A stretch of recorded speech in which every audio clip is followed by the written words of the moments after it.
yang bagi lil aqil ayyak ma syahwatan nafsi bilju. Hendaknya bagi orang yang berakal untuk dapat mengalahkan nafsu yang ada pada dirinya.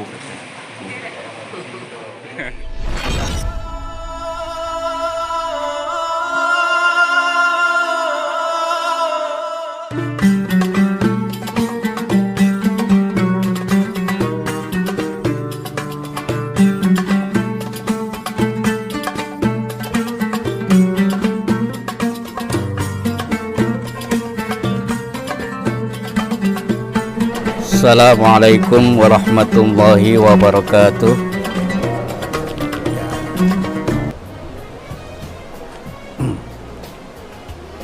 Alhamdulillahi rabbil alamin wal aqibatu lil muttaqin wala udwana illa 'alal zalimin. Wassalatu wassalamu ala sayyidina Muhammadin asyrafil anbiya wal mursalin wa ala alihi washabihi ajmain, amma ba'd. Yang saya hormati jamaah subuh berjamaah, alhamdulillah wa syukrulillah kita bisa hadir kembali di tempat ini. Pertama, untuk melaksanakan kewajiban kita sholat berjamaah, dan yang kedua untuk mengikuti qiraatul kutub atau kultum kurang lebih sekitar 7 menit atau 10 menit yang berkaitan dengan kitab Mukasyafatul Qulub. Pada Jumat yang lalu kita sudah jelaskan kenapa orang banyak yang lalai dalam melaksanakan kewajiban-kewajibannya kepada Allah, terutama kelalaian dalam mengingat kematian.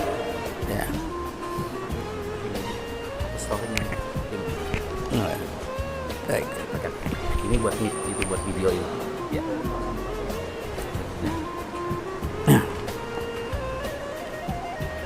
Di sini dijelaskan bagaimana cara untuk mengalahkan hawa nafsu yang ada pada diri kita. Karena hawa nafsu yang ada pada diri kita itu adalah 24 jam selalu menggoda kita. Di sini dijelaskan, itu halaman 15, yang bagi lil aqil ayyak ma syahwatan nafsi bilju. Hendaknya bagi orang yang berakal untuk dapat mengalahkan nafsu yang ada pada dirinya itu dengan lapar. Dengan lapar itu maksudnya berpuasa, ya. Selain puasa Ramadan yang wajib, juga itu banyak sekali puasa-puasa sunnah, seperti puasa Senin Kemis, ya, atau puasa Nabi Daud, 1 hari puasa 1 hari buka, atau puasa Ayyamul Bid, ya. Setiap bulan itu ada, setiap tanggal 13, 14 dan 15, dan puasa-puasa yang lain. Semuanya ini untuk mengendalikan nafsu kita. Itu yang dimaksud bilju'. Fa innahu idza jaa qahara li aduwillah. Karena apabila seseorang itu lapar, maka dia dapat mengalahkan musuh Allah. Siapa musuh Allah? Fa inna wasilatasy syaitani asy-syahawat.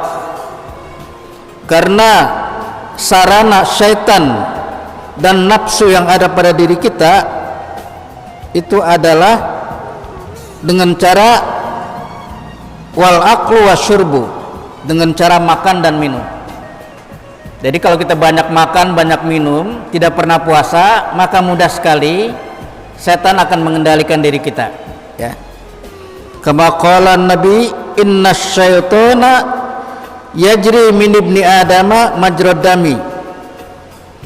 Karena Nabi bersabda, sesungguhnya syaitan akan mengalir, akan berjalan sesuai dengan darah, ya, dengan aliran darah manusia Ibnu Adam. Padayyiqu, maka persempitlah majarihi bilju, saluran-salurannya dengan lapar. Nah ini. Jadi kalau kita banyak makan, ya, maka setan juga banyak mempengaruhi kita untuk apa? Untuk jauh kepada Allah Subhanahu wa taala. Wa inna aqraban nasi ila Allah taala yaumal qiyamah man tulajuhu wa'tuhu. Sesungguhnya manusia yang paling dekat kepada Allah di hari kiamat adalah yang panjang laparnya. Itu maksudnya yang sering berpuasa, ya. Wa'tuhu, dan panjang hausnya. Jadi kalau kita berpuasa, tidak makan dan tidak minum, maka itu paling disenangi oleh Allah Subhanahu wa taala. Alasannya karena kita dapat mengendalikan nafsu kita. Jika kita sudah dapat mengendalikan nafsu kita, maka mudah bagi kita untuk melaksanakan perintah-perintah Allah. Dalam salah satu hadis dikatakan, sholat subuh adalah sholat yang paling berat, terutama sholat subuh tepat waktu. Dan lebih berat lagi kalau sholat subuh itu dilakukan secara berjamaah, berat sekali, terutama bagi orang-orang yang munafik, ya. Maka kita bersyukur bahwa Allah selalu memberikan taufik dan hidayah supaya kita dapat melaksanakan sholat subuh tepat waktu. Sebab kalau ini sudah kita biasakan, sudah terbiasa, ya, bagi kita, maka mudah untuk sholat yang lainnya, ya. Itu wa azamul muhlikati libni adam syahwatul batni. Karena bahaya yang paling besar bagi manusia adalah syahwat perut, ya, makan minum, ya. Padahal Nabi menganjurkan makanlah kamu ketika sudah lapar, ya, dan berhentilah makan sebelum kenyang. Nah ini kita balik, ya, makanlah kamu meskipun masih kenyang. Nah, kebanyakan kita begitu, ya. Jam 7 kita sarapan, ya. Jam 10 udah makan lagi, ya. Nah, itu. Jadi syahwatul batni. Jadi bukan hanya makan minum, termasuk juga berhubungan dengan suami istri. Fabiha ukhrija Adamu wa Hawa min daril qaror ila daril dzul.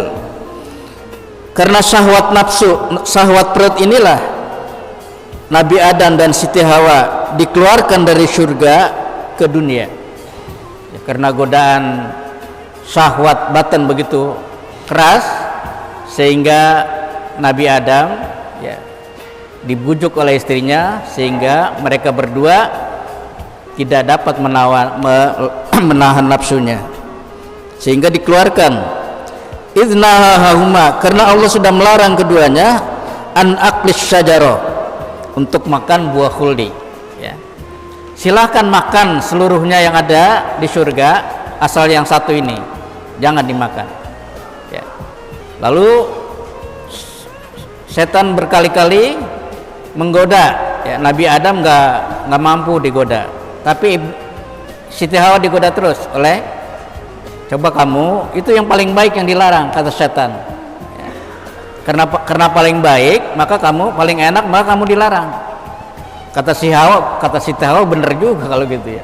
Akhirnya istrinya itu mengajak Adam, kita minum, kita makanlah, karena ini yang paling enak katanya. Akhirnya dia tergoda oleh godaan setan, lalu melanggar pelarangan Allah.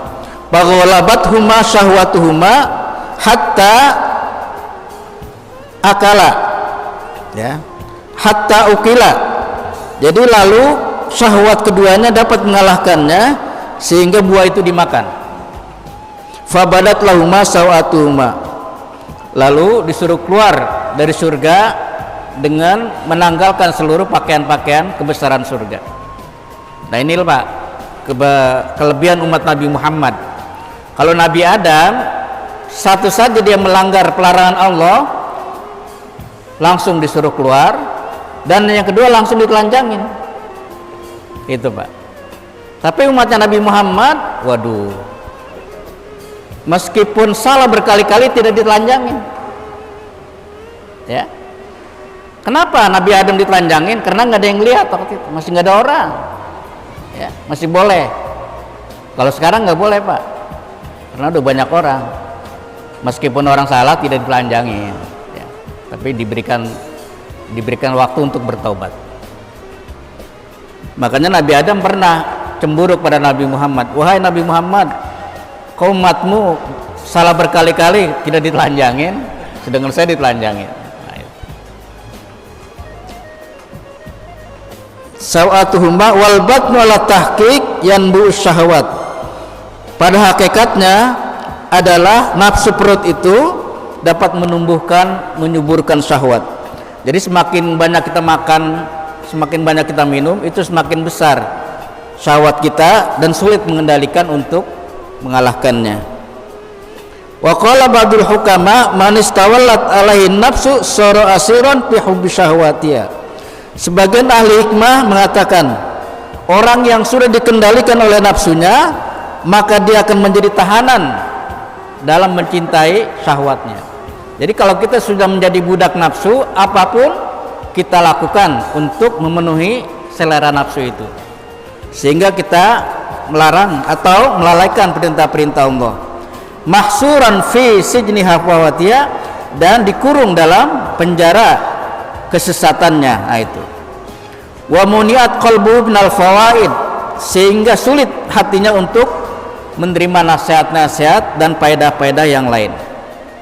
Ya, jadi dalam penjelasan ini dijelaskan bagi orang yang senang atau sering berpuasa Senin Kemis itu sangat besar pahalanya, apalagi dilanjutkan dengan Ayyamul Bid atau puasa sunat Nabi Daud. Nabi Daud itu 1 hari puasa, 1 hari buka sampai dia meninggal dunia, ya. Jadi mudah-mudahan ini ada manfaatnya bagi kita. Saya cukup sekian. Walafu minkum. Wassalamualaikum warahmatullahi wabarakatuh.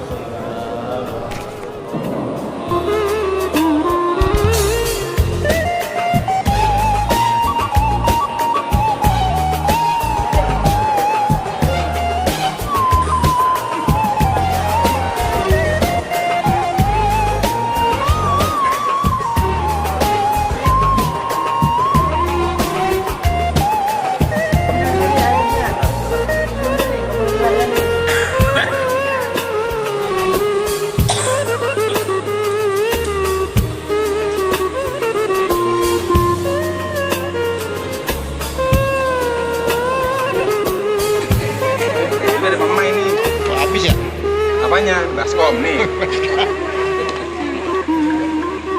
Banyak.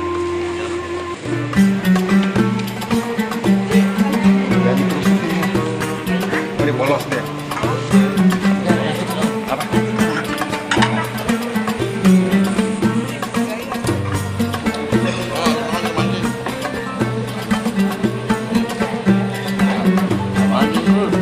Ya.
Pak Haji, mana nasinya?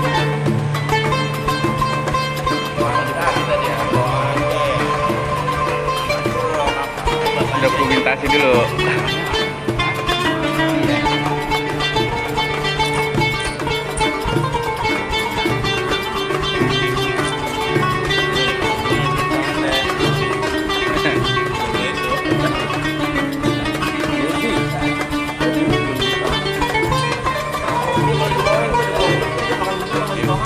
Ini para master nih, para master Jair.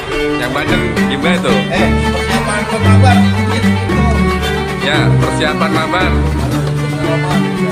Jamnya Roma. Yang banyak jadi ikut Jair ya. Sama datang orang PA ya.